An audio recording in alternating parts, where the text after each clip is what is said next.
नमस्कार, मैं अश्विनी कृषि जागरण में आपका तहे दिल से स्वागत करती हूँ और आज हम बात करने जा रहे हैं कृषि और टेक्नोलॉजी के अद्भुत मेल की, जिसने खेती का पूरा परिदृश्य ही बदल दिया है। आप सब जानते हैं कि भारत की अर्थव्यवस्था की रीढ़ हमारी कृषि व्यवस्था है। करोड़ों किसान दिन रात मेहनत कर हमें अन्नदाता बनाते हैं, हमें अन्न देते हैं। लेकिन क्या हम सोचते हैं कि उनकी जिंदगी को आसान कैसे बनाया जाए? कैसे उन्हें सही जानकारी, सही समाधान और सही बाजार तक पहुंच मिले?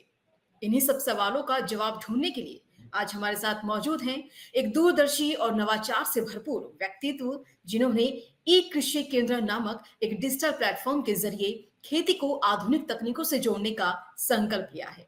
तो आइए स्वागत करते हैं ई कृषि केंद्र की फाउंडर डॉक्टर नईमा शेख जी का, जो किसानों के लिए बेहतरीन काम कर रही हैं और साथ ही अ, अत्याधुनिक तकनीकों जैसे कि artificial intelligence, internet of things और ब्लॉकचेन जैसी अत्याधुनिक तकनीकों से सशक्त बना रही हैं। ये केवल एक स्टार्टअप नहीं है बल्कि एक क्रांति है, जिसका उद्देश्य किसानों को जानकारी, संसाधन और बाजार तक सीधी पहुंच देना है।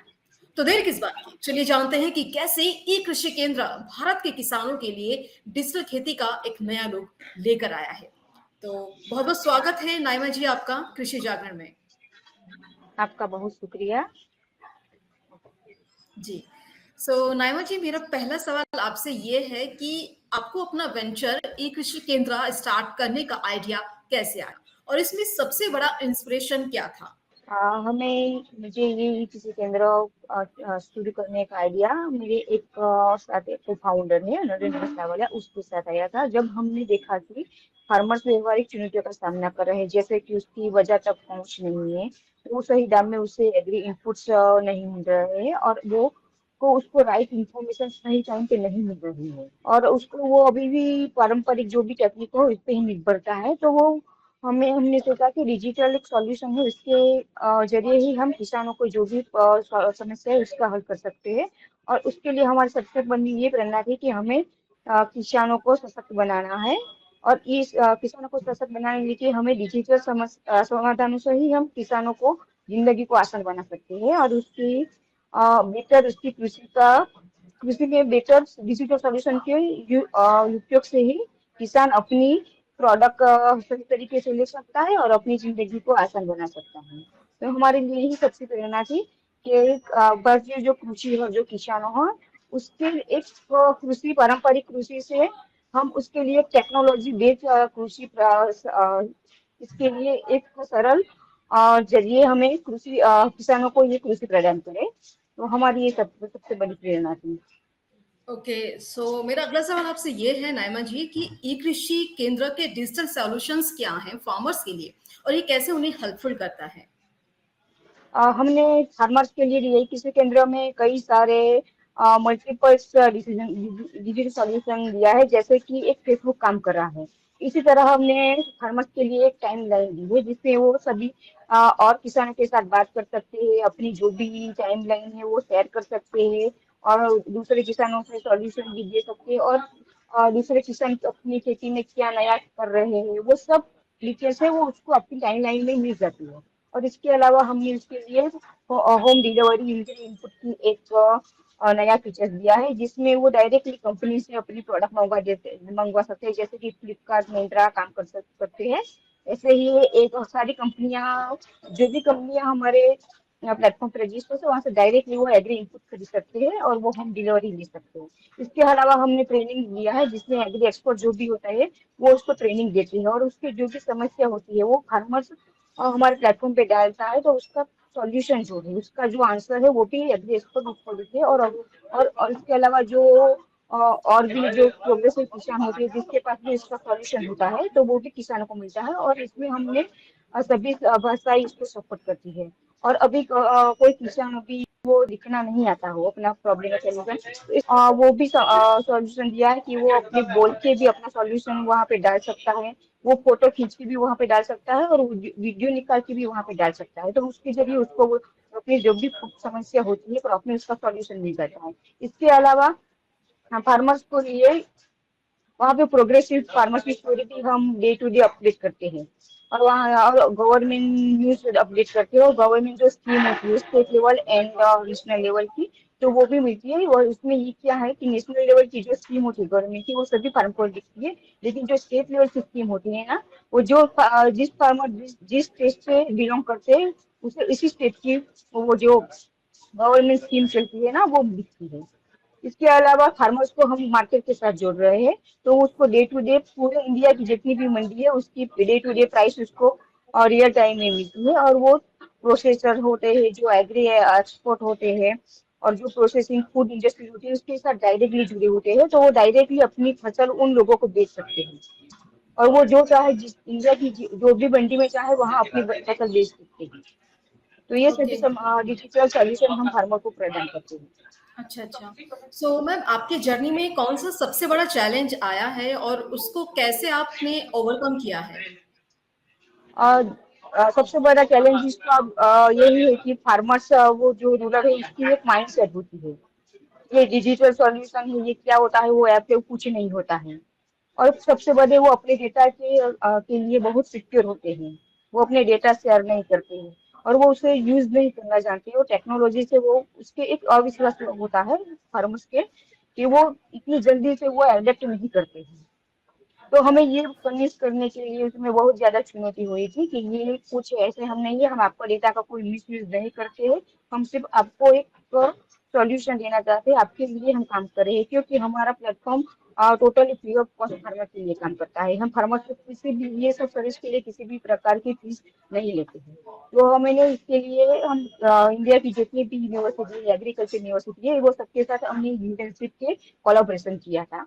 तो वो जितने भी हमारे इंटर्न्स थे वो ग्राउंड लेवल पे जाते थे फार्मर्स को, और वहाँ पे हमारी वो डेमो हमारे ऐप का दिखाते थे कि ये आपको सॉल्यूशन दे रहे हैं, तो आप इसमें जाइए रजिस्टर करिए और आप इसका सॉल्यूशन आप इसका यूज करें, और जो आपके लिए बहुत बेनिफिट है। तो हमने हमारे ग्राउंड लेवल पे सभी इंटर्न्स को दे किया, और हमारे इसके साथ हमारे जो फील्ड वर्कर है वो भी वहाँ पे काम कर रहे थे, और जो हम ट्रेनिंग भी वहाँ पे ऑर्गेनाइज करते थे, और फार्मर्स मीटिंग ऑर्गेनाइज करते थे। वहाँ पे हम हमारी ऐप के बारे में उनको बेनिफिट बताते थे, और उनको कन्विंस करते थे कि ये कोई कोई स्कैम नहीं है, या कुछ आपका डेटा का कोई मिसयूज नहीं है, या ये कि आपकी सिक्योरिटी से कुछ ये हम कुछ नहीं करेंगे। तो ये हमारी मिशन थी, लेकिन हमने वो ओवरकम किया था हमारे ग्राउंड लेवल पे जाके हमने।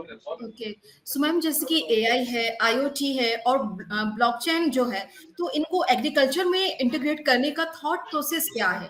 क्या आपके लिए ये पहला स्टेप थोड़ा मुश्किल था? या ये जैसा कि एआई है, तो वो एआई बेस्ड मोबाइल ऐप हमने डेवलप किया हुआ है। और जो आईओटी है इसके लिए हम जो ऑटोमेटिक क्रॉप मैनेजमेंट साइकिल है, जिसका क्या है कि हम डिस्ट्रिक्ट लेवल का एक डायरेक्टली डेटाबेस बना रहे हैं।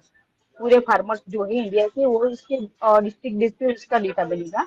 तो वो डायरेक्टली जो भी जैसे कि एक डिस्ट्रिक्ट में ये क्रॉप हो रहा है, तो ये क्रॉप की जितनी भी लाइफ साइकिल होगी, जैसे कि कब उसे बोइंग करना है, कब उसे फर्टिलाइजर देना है, कब उसे इरिगेशन करना है, कब उसे हार्वेस्टिंग करना है, तो ये जैसे पूरा लाइफ साइकिल है ना, वो ऑटोमेटिकली फार्मर्स को मिल जाएगा उसकी टाइम लाइन में। अगर फार्मर ने ये डाला कि मैंने आज ये जैसे कि राइस मैंने बोया हुआ है, तो उसकी जितनी क्रॉप साइकिल होती है ना, वो डायरेक्टली फार्मर्स को अपने टाइम में मिल जाएगी कि अभी इतने दिन हुए हैं, तो आपको अभी फर्टिलाइजर डालना है। और ये जो अलर्ट है ना, वो उसको इसके एसएमएस से मिल जाएगी अलर्ट के, और उसके जो अकाउंट होगा ना हमारे वेब पोर्टल पे मोबाइल ऐप में, उसमें भी नोटिफिकेशन आ जाएगा। और उसके अलावा इसको भी कि अभी 15 दिन के बाद आपको ये फर्टिलाइजर डालनी है अभी, या अभी आपके क्रॉप में जैसे कि ये पेस्ट आता है या ये डिसीज आती है, तो आपको ये पेस्टिसाइड डिसीज डालनी है। अभी आपको 19 डेज या 120 डेज पे आपको हार्वेस्टिंग करना है। और इस पे यहाँ पे वो डायरेक्टली अपनी प्रोडक्ट का हार्वेस्टिंग करने से पहले भी डायरेक्टली किसी भी होलसेलर या मार्केट मंडी से भी वो डायरेक्टली कनेक्ट कर सकते हो, डायरेक्टली वो फ्यूचर ट्रेडिंग भी कर सकते हैं। ओके। सो और मैम जो जी। या जो और ब्लॉकचेन है, तो इसमें क्या है वो कि वहाँ पे एक ट्रस्टेबल लेन देन होती है, क्योंकि वहाँ पे बिचौलियाँ निकल जाती है, और डायरेक्टली फार्मर्स को सभी को पता होता है कि ये क्रॉप कहाँ से आया है, किस खेत में उसे रोपा गया है, ये ऑर्गेनिक है या नहीं, कौन सी वेराइटी है, इसकी क्या प्राइस है। तो ये ब्लॉकचेन में ये भी ट्रांसपेरेंसी आ जाती है। तो ओके। ये सभी के लिए फायदेमंद होता है, जैसे कि कस्टमर के लिए भी, कस्टमर को भी पता होता है कि हुँ, ये हुँ, क्रॉप कहाँ से, ये जो मैं ये खरीद रहा हूँ या जो मैं हुँ। खा रहा हूँ तो ये कहाँ से आ रहा है, ये जी, सर्टिफाइड है, एक जी, ऑर्गेनिक जी। होगा तो वो सर्टिफाइड हो गया। तो ओके। ये जो ट्रांसपेरेंसी होती है ना वो ब्लॉकचेन हुँ, से आती है। हुँ। ओके। मैम जैसे कि स्टार्टअप की बात करें तो आपके स्टार्टअप के अगले 5 साल के लिए क्या विज़न है? और कैसे आप इंडस्ट्री में एक इम्पैक्ट बनाना चाहती हैं? हमारा अभी तो यह हम यही मिशन है हमारा कि हम अगले 5 साल में 1 मिलियन फार्मर तक पहुंच जाए, जो डिजिटल से टेक्नोलॉजी का यूज करके अपनी कृषि को आसान बनाए और बेहतर बनाए। तो इसके लिए हम वर्क कर रहे हैं और हम यही चाहते हैं कि एक सस्टेनेबल फार्मिंग को हम बढ़ावा देने के लिए क्लाइमेट स्मार्ट सोल्यूशन पे बहुत ज्यादा ध्यान दे रहे हैं। और हम इसके अलावा ग्लोबल मार्केट से फार्मर को जोड़ रहे हैं, जैसे इसके लिए हम एक्सपोर्ट की अपॉर्चुनिटी बना रहे हैं फार्मर्स को, जिसके लिए फार्मर्स अपनी प्रोडक्ट ग्लोबल मार्केट में बेच सके। और हमारी ओके। जो इंडिया की जितनी प्रोडक्ट है वो वर्ल्ड के सभी कोने में पहुंचे, यही हमारी कोशिश है। जी, बिल्कुल पहुँचेगा मैम। सो मैम जैसे या कि आप हाँ, आप यंग जो एग्रीप्रेन्योर्स हैं, उन्हें क्या एडवाइस देना चाहती हैं? जो एग्रीकल्चर में नए आइडियाज़ लेकर आना चाहते हैं, उन्हें क्या आप संदेश देना चाहेंगी? मेरा संदेश यही रहेगा, जो भी नए जो एग्रीप्रेन्योर होंगे, ये ग्राउंड रियलिटी को समझो। आपको अपने खेत में किसानों के साथ खेत में उनके साथ समय बिताना होगा, उनकी जो भी समस्या हो उसे ग्राउंड लेवल पे आपको भी समझना होगा, तभी आप कुछ सॉल्यूशन उसके लिए सोच सकते हैं। अगर फार्मर्स की जो भी प्रॉब्लम होती है वो सभी अलग होती है, और जो ग्राउंड लेवल प्रॉब्लम होती है वो बाहर समझ में नहीं आती, तो आपको उसके साथ समय बिताना होगा, आपको उसको बहुत ज्यादा समझना होगा, तभी आप कुछ सॉल्यूशन फार्मर को दे सकते हैं। अगर और आप कोई इनोवेशन करें, एक छोटा इनोवेशन भी कृषि में होता है ना, तो वो बहुत बड़ा इम्पैक्ट डालता है। तो आपको इनोवेशन करना होगा और आपको एक लचीलापन रखना होगा, अपने फेलियर से सीखना होगा।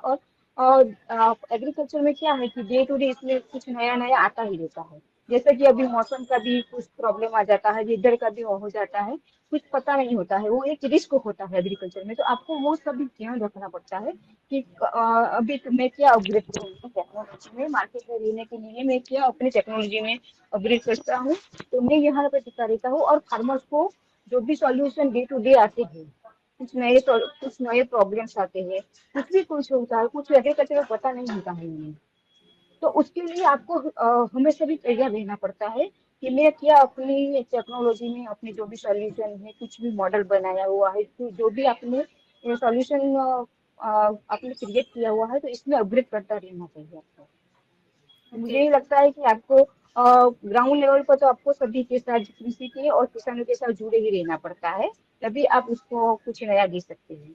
जी, बिल्कुल absolutely you are right ma'am and thank you so much ma'am हमारे साथ जुड़ने के लिए एक बार फिर से आपका बहुत-बहुत शुक्रिया और फ्यूचर के लिए आपको बहुत-बहुत शुभकामनाएँ।